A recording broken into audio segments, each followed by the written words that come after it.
បងប្អូនមករៀនធ្វើសម្លម្ជូរគ្រឿងជាមួយខ្ញុំទាំងអស់គ្នាមានដូចជាសាច់ជ្រូកឆ្អឹងជំនីនិងត្រកួនគ្រឿងដែលយើងបានបុកហើយនិងមិនអាចបាត់បានគឺប្រហុកចិញ្ច្រាំដែលធ្វើឲ្យមានរសជាតិឈ្ងុយហើយនិងក្លិនល្អតមកយើងត្រូវការដាក់ឆ្នាំងសម្លកាត់ហ្គាសវាឲ្យក្តៅឆ្នាំងរួចយើងដាក់គ្រឿងចូលពេលដែលយើងដាក់គ្រឿងចូលហើយយើងក៏ធ្វើការកូរវាបន្ទាប់មកយើងក៏ធ្វើការកូរវាដោយដាក់ភ្លើងតិចកុំឲ្យគ្រឿងរបស់យើងខ្លោចនិងធ្វើឲ្យគ្រឿងយើងឡើងឈ្ងុយផងដែរអ្នកអខេត្រូវកូរវាជាប់រហូតរយៈពេល1នាទីទៅ2នាទីរួចមកយើងក៏ធ្វើការដាក់ប្រហុកដែលយើងបានចិញ្ច្រាំរួចចូល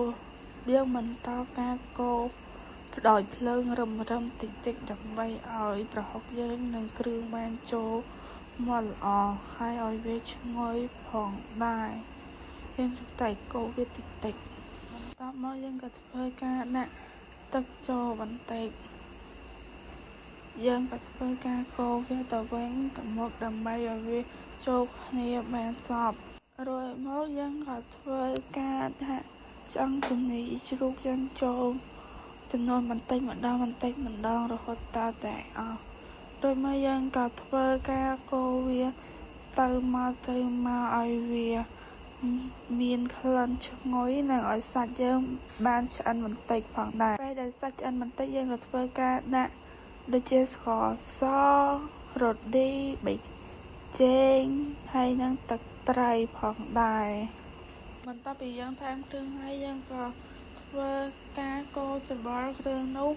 ដើម្បីឲ្យវាឈ្ងុយពេលដែលវាមើលទៅឈ្ងុយល្អហើយយើងក៏ធ្វើការដាក់ទឹកចូលពេលដែលយើងដាក់ទឹកចូលហើយយើងក៏ធ្វើការទុកវារងាស់រយៈពេល5ទៅ10នាទី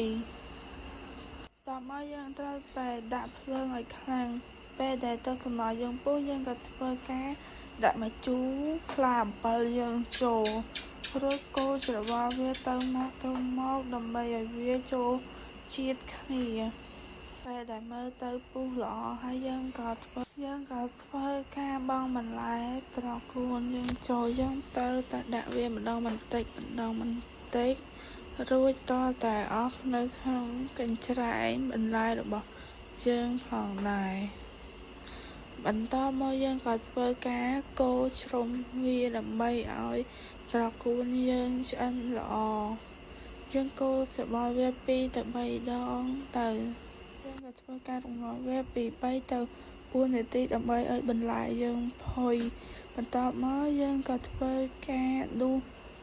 បកសន្លនោះដាក់ក្នុងចានអរគុណអ្នកនរគ្នាដែលបានមើលវីដេអូរបស់ខ្ញុំ